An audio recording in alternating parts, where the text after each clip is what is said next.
Hi అండి, నేను మీ Anupama. Welcome back to సత్యాన recipe. ఇవాళ మన స్పెషల్ రెసిపీ, టేస్టీ రెసిపీ సగ్గు బియ్యం ఫ్రూట్ కస్టర్డ్ అండి.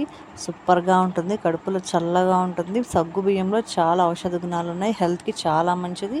ఏ వయసు వాళ్ళైనా చాలా ఇష్టంగా తింటారు. వద్దు అనకుండా 2-3 కప్స్ ఈజీగా లాగిచ్చేస్తారు ఈ సగ్గు బియ్యం ఫ్రూట్ కస్టర్డ్ అనేది. నేను చెప్పిన టిప్స్ ఫాలో అవుతూ చేస్తే సూపర్గా ఉంటుంది. నేను 100 గ్రాముల సగ్గు బియ్యాన్ని ఒక అరగంట నానబెట్టుకున్నానండి, శుభ్రంగా కడుక్కొని. ఇప్పుడు అది స్టీల్ గిన్నెలో వేసేసి నేను స్టవ్ వెలిగిస్తాను. వీటిని బాగా ఉడికించుకుందామండి. ఒక 10 నిమిషాలు బాగా ఉడకాలి. ఇవి మీడియం ఫ్లేమ్లో పెట్టుకోవాలి మంట అనేది. చాలా టేస్టీగా ఉంటుంది. నేను చెప్పిన టిప్స్ ఫాలో అవ్వండి, వీడియో ఎక్కడ స్కిప్ చేయకుండా చూడండి. సగ్గుబియ్యం ఉడికేలోపు ఒక లైక్ కొట్టండి.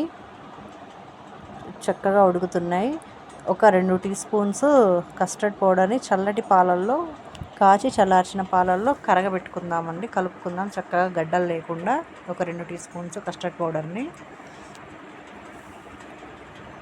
బాగా ఉడకాలి. సగ్గుబియ్యం అనేది అడుగంటకుండా మధ్య మధ్యలో మనం కలుపుకుంటూ ఉండాలండి. అదే స్టీల్ దాంట్లో చేస్తున్నాం కాబట్టి అడుగంటుతుంది. ఈ సమ్మర్లో ఇది చాలా బాగుంటుంది. ఒక 1/2 లీటర్ పాలు పోసుకున్నాను నేను, కాచిన పాలు. ఏ పాలైనా వాడండి, మామూలు పాలు వాడచ్చు, లేదంటే అంగన్వాడీలో పాల ప్యాకెట్స్ ఇస్తుంటారు కదా, అవి కూడా వాడండి.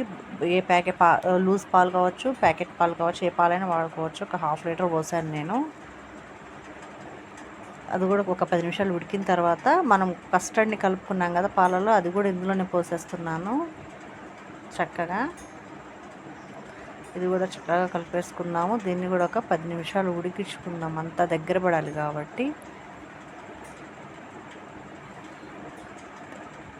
ఈ గ్రేవీ అనేది థిక్గా ఉండాలి.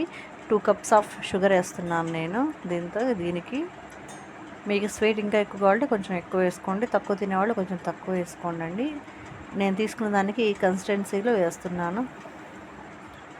యాలకుల పొడి కూడా వేసానండి, 1 టీ స్పూను. నేను తీసుకున్న వాటికి సూపర్గా ఉంటుంది ఇది, ఇట్లా చేసుకున్నారంటే కనుక. చూసారా, నేను తీసుకున్న కన్సిస్టెన్సీ చాలా బాగా వచ్చింది. వీటిని చల్లార్చిన తర్వాత ఇట్లా ఒక బౌల్లో వేసుకుంటున్నాను నేను.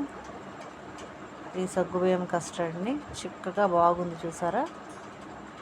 మరీ చిక్కగా రాకుండా చూసుకోవాలి, కలుపుకుంటూ మధ్య మధ్యలో. కట్ చేసుకున్న ద్రాక్ష వేస్తున్నాను నేను. మీరు ఏవైనా వేసుకోవచ్చండి. దీంట్లో యాపిల్ ముక్కలు వేస్తున్నాను, నా దగ్గర అవైలబుల్గా ఉన్నవి.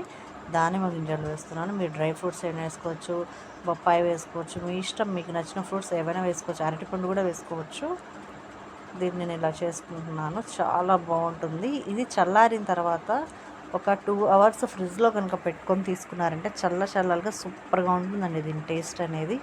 ఈ సగ్గుబియ్యం సబ్స్క్రైబ్ చేసుకోండి ఛానల్.